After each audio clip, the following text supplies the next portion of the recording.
Our lesson today is on equations with variables on both sides, and our goal will be to solve equations with variables on both sides of the equal sign. Let's go back to our coins and pouches example that we used with our two-step equation lesson. Same rules, same number of coins are in each pouch, and we're going to try to figure out how many coins are in each pouch. So, look at our drawing. We're going to write an equation to start off with. And we notice on the left side we've got 3 pouches full of coins, so we'll say 3C, and 3 coins kind of hanging out loose there. Equal to 2 pouches full of coins, so 2C, and we've got 12 coins if you count them up, kind of loose hanging out. Recall how we solved the two-step equations. We cleared out the coins on one side, so we'll do the same thing here. We'll clear out the coins, so we got 3 coins to get rid of here. So we're going to take away 3 from both sides of the equation. So that's gone. And we have 9 left. I'm a little low on space here, so make it scrunched in. Now, we look at this. We want to have pouches on one side, coins on the other. So since we cleared out the coins on the left side, let's go ahead and clear out the pouches on the right side. So we'll take away 2 of the pouches there. And we'll take away 2 of the pouches here. So we take away 2 pouches full of coins. That's gone. Sorry for lack of space. We know 3 minus 2 is 1, so we have just 1C left, or just C, and the 9 is there. That means that we've got 9 coins in each pouch. If you guys go through and check it, right, figure 9 coins here, so that's 9, 18, 27. 30 coins total. 9, 18, I'm sorry, I should put a 9 there again. 9 is 18. 12 more coins makes 30. So it checks out. So all we're doing is adding that another step of clearing out the variable term. If you guys want to try this one on your own, go ahead, or leave the video running and work it with me. So we're going to write an equation to begin with. We've got 2 pouches full of coins. 1, 2, 3, 4, 5, 6, 7. So we have 21 coins there.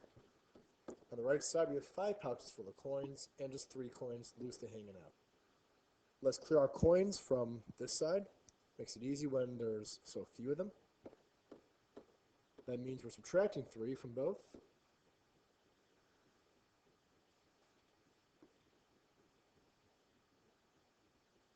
And there we are. Now, so we cleared out the coins on the right side. We clear the pouches off the left side. So we take away 2 pouches there, 2 pouches there. So minus 2C. Excuse me. We have 18 here. Left with 3C. We know our one step now is divide both sides by 3, which means we have 6 coins per pouch. So the goal is to do this stuff without making drawings because we have bigger numbers. Drawings can be a real pain, but feel free to make drawings if you'd like as we work through.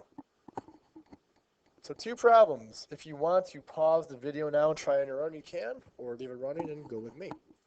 So on the first one, 9x equals 12x minus 9.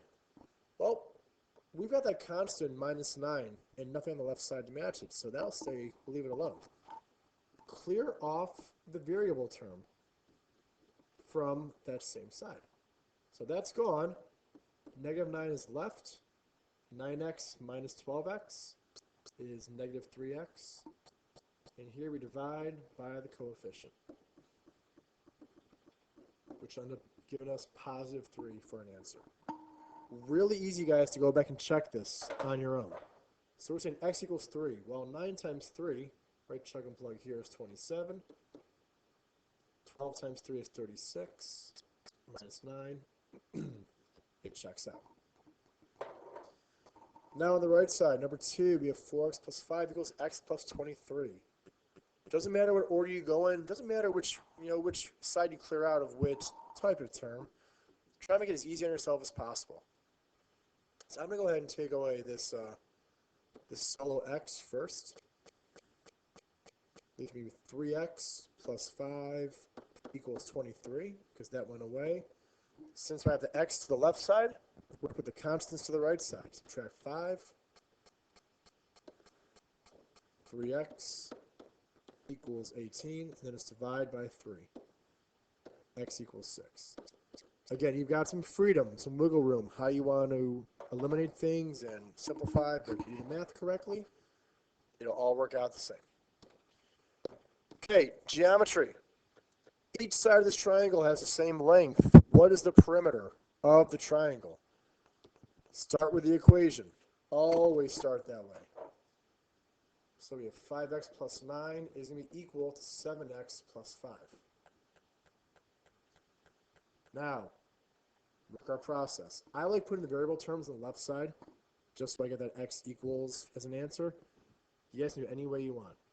So we'll subtract 7x from both sides. So I kind of work over the writing here. So I have negative 2x plus 9 equals 5.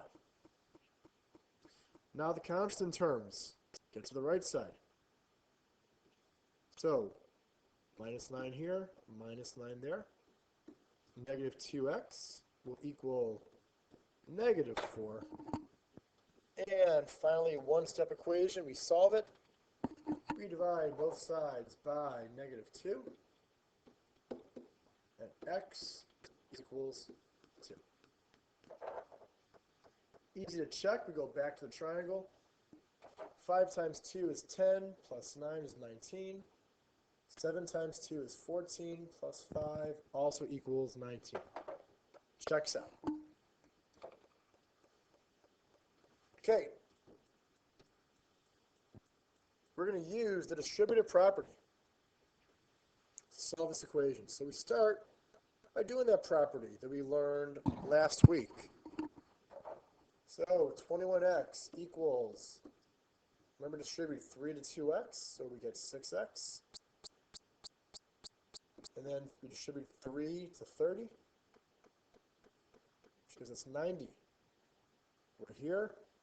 Now we solve. 21x minus 6x, minus 6x on both sides, gives us 15x left over equals 90. One-step equation, divide both parts by 15. Leaves us with x equals 6.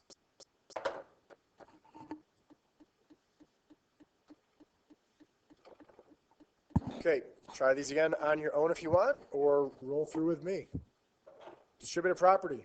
Distribute 4 to each term, so 4w minus 36 equals 7w plus 18. Your choice how to go. I don't like negative numbers too much, but I think we're stuck no matter what. So I like putting the variable on the left side. So 4w minus 7w gives us negative 3w. That goes away. And then we can add 36 to both sides. Negative 3w there, that's gone. Equals 54. Divide both sides by negative 3. W equals negative 18. For this one, we distribute again. 2 times y is 2y. 2 times 4 is 8. We haven't touched the right side yet. I'm going to go ahead and clear the negative, so I'm going to add 3y. Got 5y plus 8 equals negative 7. Subtract 8 from both sides here. 5y equals negative 15. Now we just divide both sides by 5. Leaves us with y equal to negative 3. Okay, and finally, good old word problem. Nia and Joseph are making fruit bowls. Joseph cuts the fruit at a rate of 3 pieces per minute, and Nia distributes the fruit into bowls at a rate of 9 pieces per minute. Joseph had already cut 72 pieces of fruit when Nia started. If Joseph continues to cut the fruit at the same rate, how many minutes will it take for Nia to catch up to Joseph?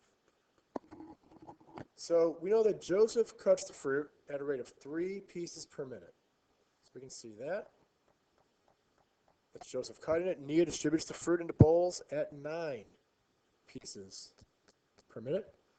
Joseph already cut 72 pieces. So Joseph has done this much, and he's got this rate going. We want to know, when will Nia catch up to keep this constant rate? So there's your equation. 3 pieces per minute plus the 72 that have already been done equals her 9 pieces per minute at some point.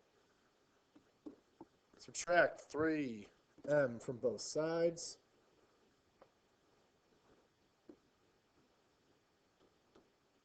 M. Divide both sides by 6. In 12 minutes, they will be all caught up. All right, guys, long lesson today, but a lot of stuff in it. We'll do a lot of practice the next few days in class.